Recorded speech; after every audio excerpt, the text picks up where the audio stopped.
मुंबई मनपासाठी ठाकरे गटाची रणनीती ठरली आहे। आदित्य ठाकरे यांच्या नेतृत्वामध्ये महामोर्चाचं आयोजन करण्यात आलेलं आहे।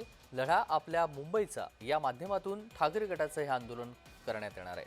आगामी मुंबई महानगरपालिका निवडणुकीच्या पार्श्वभूमीवर लढा आपल्या मुंबईच्या माध्यमातून ठाकरे गटाच्या वतीनं मुंबईत 10 जून ते 1 ऑगस्ट पर्यंत मुंबईतील विविध भागांमध्ये हे आंदोलन केलं जाणार आहे। आदित्य ठाकरे यांच्या नेतृत्वामध्ये हे आंदोलन केलं जाणार आहे। मुंबई मनपा निवडणुकीसाठी ठाकरे गटाची ही रणनीती आखण्यात आलेली आहे। आदित्य ठाकरे यांच्या नेतृत्वामध्ये मुंबईमध्ये आंदोलनं केली जाणार आहेत। लढा आपल्या मुंबईचा या माध्यमातून ठाकरे गटाचं हे आंदोलन असेल।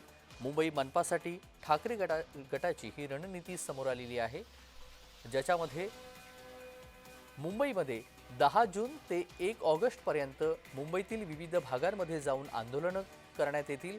मुंबईमध्ये ज्या समस्या आहेत, मुंबईकरांच्या जे प्रश्न आहेत, ज्या समस्या आहेत, त्या प्रामुख्यानं मांडण्याची ह्या आंदोलनामधून सुरुवात करण्यात येणार आहे आणि ज्याचं नेतृत्व आदित्य ठाकरे हे करणार आहेत। आदित्य ठाकरे यांच्या नेतृत्वामध्ये हे आंदोलन होणार आहे आणि सोबतच पालिका निवडणुकीच्या अनेक महत्त्वाचे निर्णय देखील त्यांच्याच अखत्यारीमध्ये होणार आहेत। महेंद्र जोईल आपले प्रतिनिधी जोडले गेलेले आहेत। महेंद्र, मुंबई मनपा निवडणुकीसाठी आता आदित्य ठाकरे यांच्या नेतृत्वामध्ये आंदोलन केलं जाणार आहे, सविस्तर माहिती।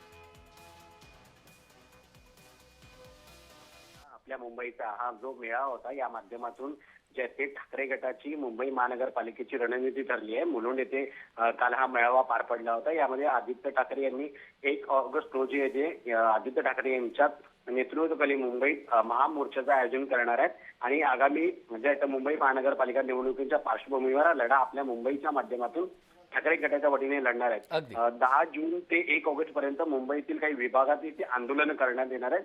त्यात आदित्य ठाकरे यांचं नेतृत्व असणार आहे। मुलुंडमधील त्यामुळे आदित्य ठाकरे यांच्या नेतृत्वात हे आंदोलन केलं जाणार आहे। धन्यवाद महेंद्र, आपण दिलेल्या सविस्तर माहितीसाठी।